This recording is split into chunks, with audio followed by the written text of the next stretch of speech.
mau ndak mau harus mengikuti spesifikasi, nggak boleh kita ngawur. Banyak para sahabat nelayan yang masih bingung mengenai genset yang digunakan di kapalnya. Hari ini mari kita mewawancarai ahli seputar genset. Untuk sahabat nelayan semuanya, simak. Oke, selamat siang. Assalamualaikum warahmatullahi wabarakatuh. Hari ini saya sedang main di bengkel perakitan genset. Di sebelah saya sudah ada owner dari CV Karya Muda. Beliau adalah perakit genset yang bergerak di bidang semualah, di industri, pertambangan, kapal, dan kandang ayam. Nah, jadi hari ini kita akan sharing-sharing dan mewawancarai beliau, belajar kuliah membahas seputaran genset. Nah, samping saya sudah ada Mas Fauzan ya. Ya. Bisa dibilang beliau untuk gelarnya ada SG ya, Sarjana Genset ya. Hari ini kita akan sharing dengan beliau pengoperasian genset yang baik dan benar itu seperti apa sebenarnya. Sebetulnya kalau pengoperasian genset itu sangat sederhana. Yang pertama, sebelum kita menyalakan genset itu kita cek dulu yang pertama air radiator, volume air radiator. Kalau di darat itu kan ada radiatornya. Kalau di marine itu kan di kapal-kapal itu kan biasanya tanpa radiator.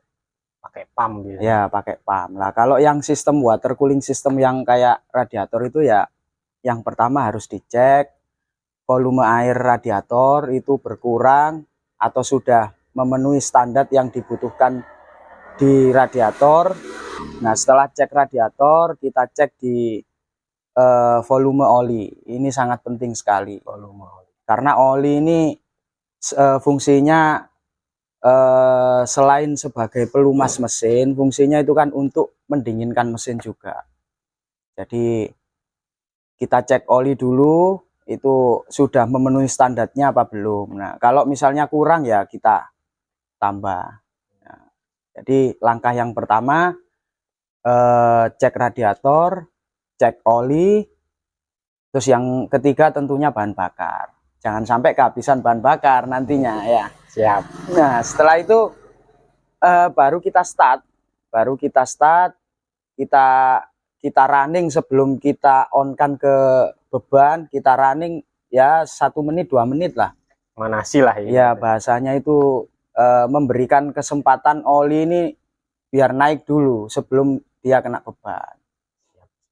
Jadi urutannya seperti itu. Kalau misalnya kadangkala itu banyak sekali orang yang tidak paham itu karena saking paniknya ya. Mungkin biasanya kalau banyak kasus itu di kandang ayam, di pertambakan, dia tidak pernah ngecek oli, tidak pernah ngecek air radiator, tiba-tiba PLN padam, genset dihidupkan, dapat beberapa menit gensetnya mati karena kehabisan oli. Terus gensetnya mati karena temperaturnya naik, bisa jadi disitulah. Makanya sebelum genset ini kita nyalakan, ya kita cek bagian-bagian yang sangat penting itu tadi. Minimal 3 poin itulah. Ya, kita cek. Nah, sekarang kalau ngomongin soal genset kan ada dinamo generator itu Mas ya. Ya.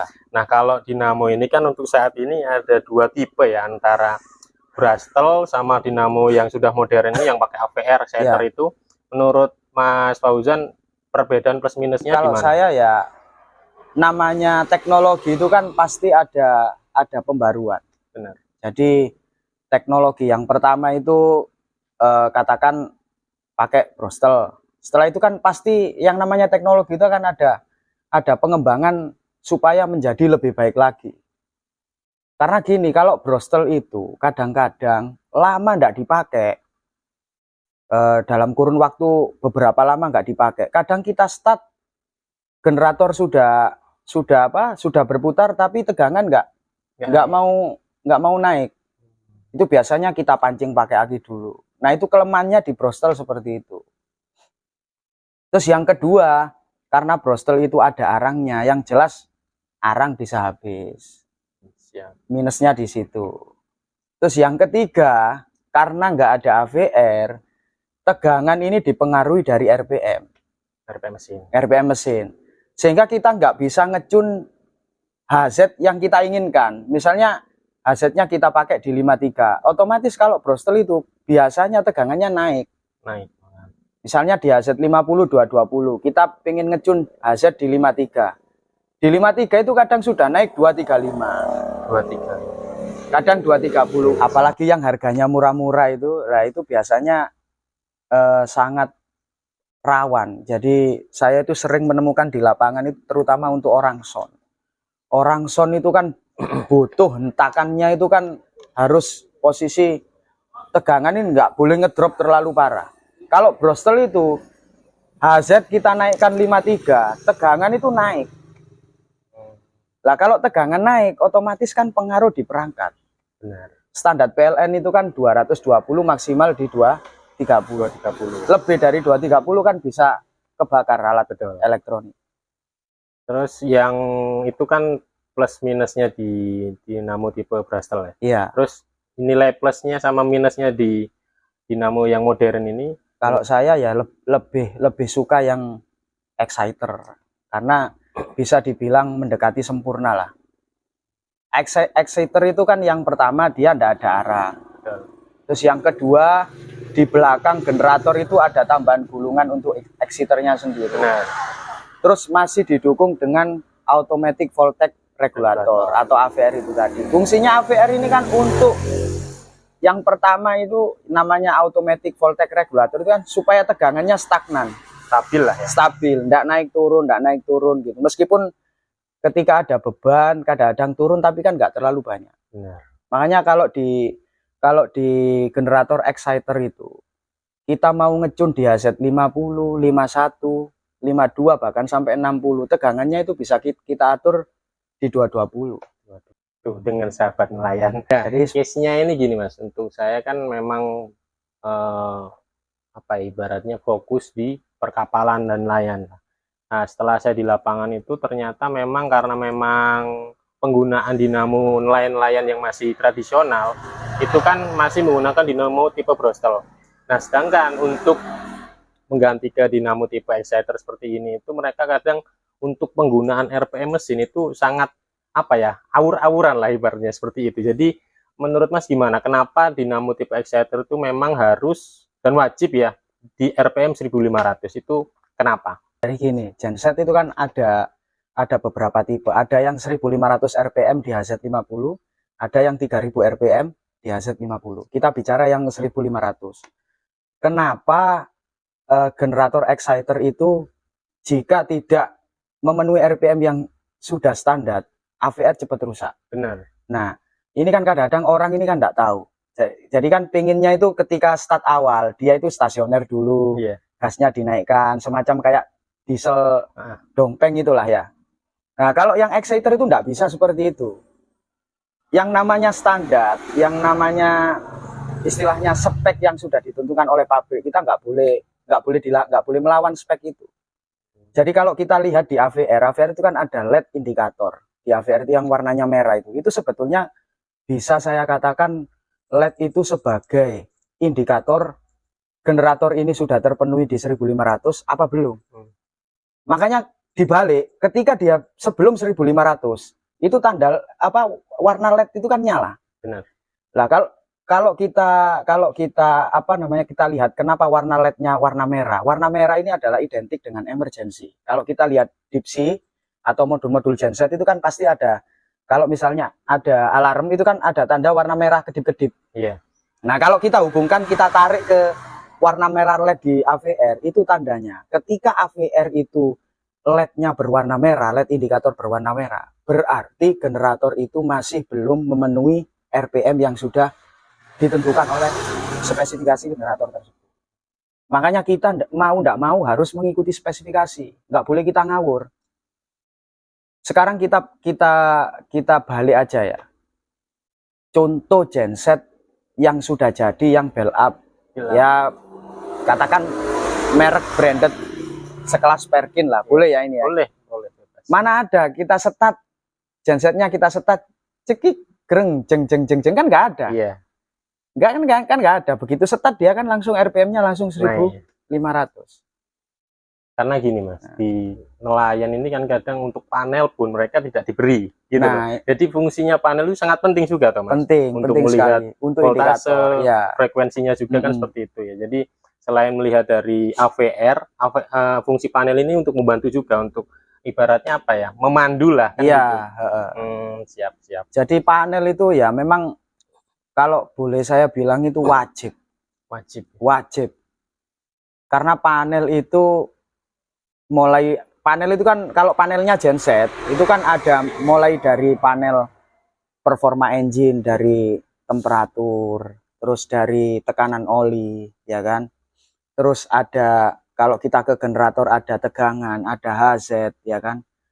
Itu kan fungsinya itu kan untuk memudahkan kita melihat perform genset kita. Yang pertama, apakah sudah memenuhi standar? Yang kedua, apakah perform genset kita ini ada masalah? Misalnya kalau temperaturnya naik, kalau kita nggak ada panel, masa kita kita sentuh ini kan nggak bisa. Iya. Jadi panel itu wajib. Wajib. Kalau genset nggak ada panelnya jangan dipakai. Kalau menurut saya.